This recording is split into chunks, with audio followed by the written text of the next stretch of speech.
Welcome back into the lunch break. 15 minutes from now, the NFL Look Ahead will preview all 4 of the divisional round games, and I will try my best to not give away my selections for the Schubert 6 in hour number 2. This will make our 4 picks in the second hour of the show.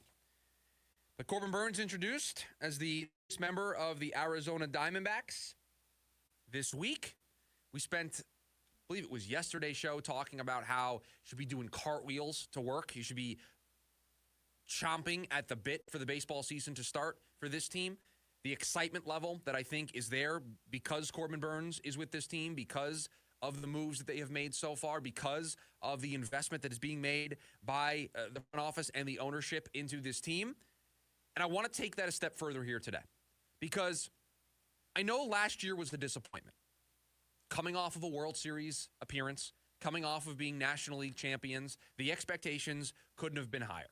The idea being get back to the playoffs, get back to the postseason. You never know what's going to happen when you get there. They went on a miracle run in the first place to get to the World Series. That could always happen again. Put yourself in a position to be one of the teams dancing at the end of the year. And the Diamondbacks fell just short of that. They won 89 games, and they were eliminated on the last day of the season. In fact, it was the day after the official end of the regular season because the Braves and Mets had to play a doubleheader on a Monday to determine who was going to be in and who wasn't. So when the regular season officially ended in Major League Baseball on that Sunday, the Diamondbacks still alive in the playoff race. It took that extra day for things to be determined, things to be decided. That's how close the Diamondbacks were to going back. 89 wins, nearly a 90-win season. And I told you that I think it was an overachievement to be at 89 wins, to nearly have a 90-win season when you consider everything that the team went through this past year. Corbin Carroll having just a downright terrible season. He was not very good. He struggled. He was fighting it all year long. Your rotation, guys are in and out all year long. You had zero stability in your rotation. Eugenio Suarez, at one point we were determining whether or not he was going to need to be cut from the team, and then he found it in the second half. You name it. It was a problem for the Arizona Diamondbacks. And if you don't get consistent starting pitching, and if one of your star players, who really is the catalyst to everything, Corbin Carroll gets on base, hits doubles, hits home runs, steals bases, he's a run creator. And so if he's not getting on base, if he's not setting the table at the top of the lineup, it's hard. And oh, by the way, the Diamondbacks still had one of the best offenses in all of baseball with all of those struggles. And so now you lead into this season. And I'm here to tell you, I don't know if we realize just how good this Diamondbacks team is and how good they could be next season. Major League Baseball and MLB Network are doing their top 10 for every position right now.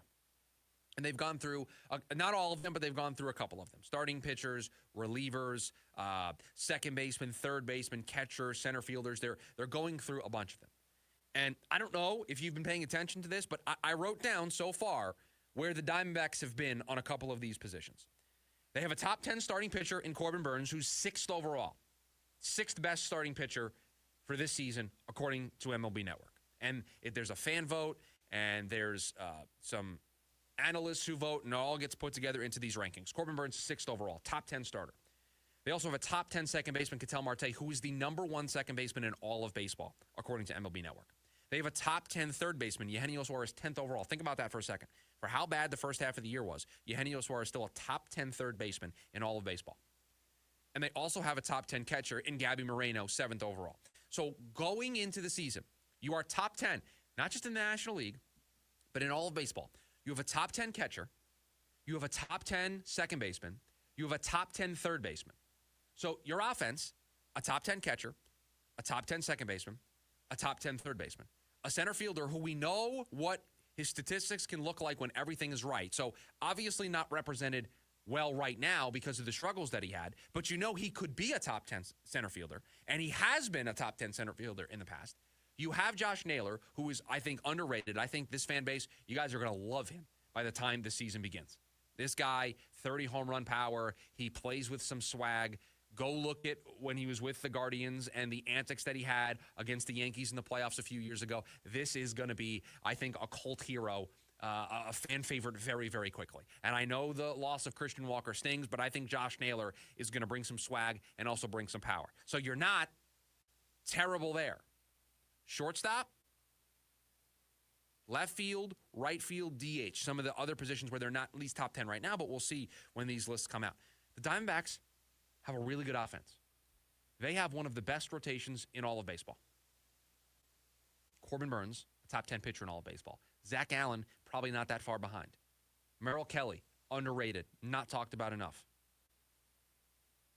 Brendan Pfaadt, a nice young pitcher that if he's the fourth guy in your rotation, you're eating pretty well. You're pretty happy with that. Ryan Nelson, Eduardo Rodriguez, Jordan Montgomery, filling out the fifth spot, the back end of this rotation. You've got the starting pitching that you need. You've got the starting pitching that you lacked last season to go with an offense that has a top 10 second baseman, a top 10 third baseman, a top 10 catcher. And we have not talked about Josh Naylor, and we haven't talked about what Corbin Carroll can bring to the table. So, yes, you lost Jock Peterson. Yes, you lost Christian Walker. But the way you've gone about replacing that, by bringing in Josh Naylor, by landing Corbin Burns to help your rotation to give that more stability.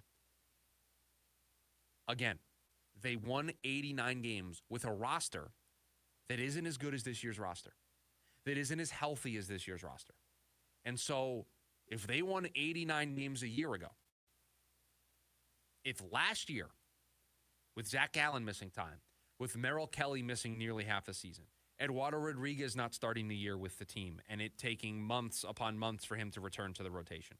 If Jordan Montgomery didn't start the year with the team, made a couple of starts in the leagues before coming up to the big league level.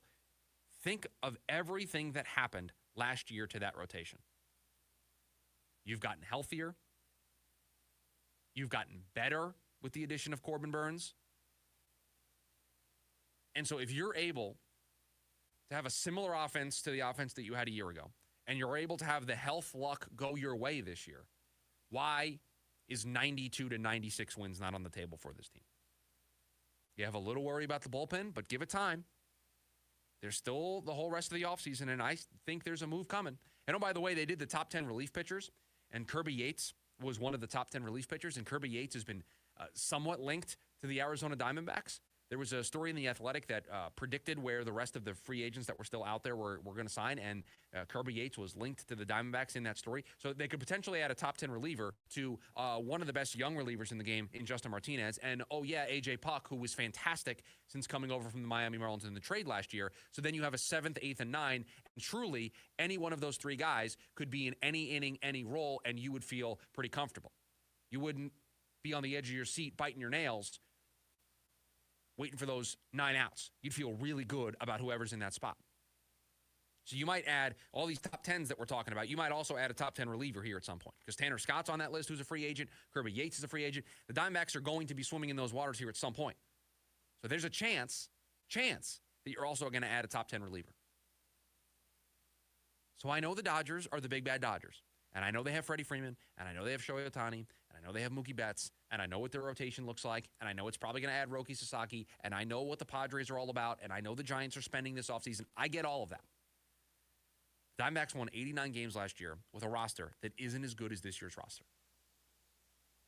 That isn't as capable as this year's roster. And so if you don't set the expectations, if you don't set the bar of getting back to the playoffs and being a 90-win baseball team, which this team very much has the capability and the talent to do so, this is the year. Most money they've ever spent on a team. They've got great players across the board. They have the best second baseman in all of baseball.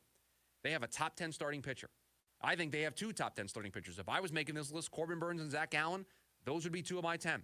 So you might have 2 of the top 10, top 15, top 20 starting pitchers in all of baseball. You have the best second baseman in all of baseball. You have one of the best third basemen in all of baseball. You have one of the top 8 catchers in all of baseball. I mean, you start looking around the rest of the league, how many other rosters have that?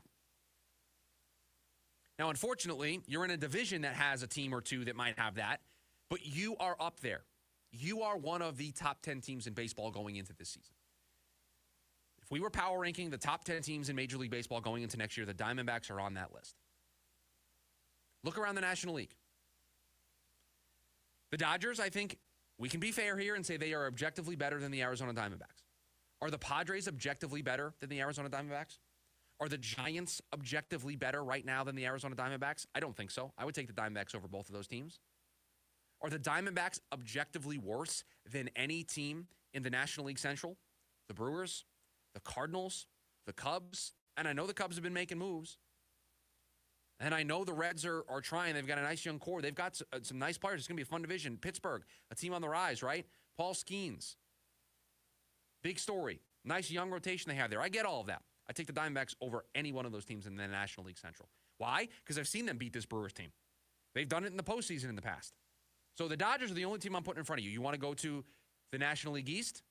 I think they're better than the Mets right now. I know the Mets got Juan Soto, but they have more offensive holes than the Diamondbacks do. Are they better than the Braves? I think so. What are the Braves? Braves had a down year last year. The Phillies? The Phillies might be better. So you're talking about a team that's probably top 4, top 3 in the National League right now. That's how I view the Arizona Diamondbacks going into the season. That's where the expectations need to sit, everybody. That's where it's at. You've got top 10 players across the board here on this roster. You have a pitching rotation that can basically match up with anybody in baseball. You have young stars in Corbin Carroll. You have a perennial MVP candidate in Ketel Marte. You have one of the best young catchers in the game in Gabby Moreno. You've added Josh Naylor. You've got a prospect in Jordan Lawler that's sitting there ready to go. I would not be surprised, folks, if we see him on this team in 2025. That's a really nice core to be building around. That's a really nice place to find yourself going into 2025. So I don't know if we all realize how good this team is.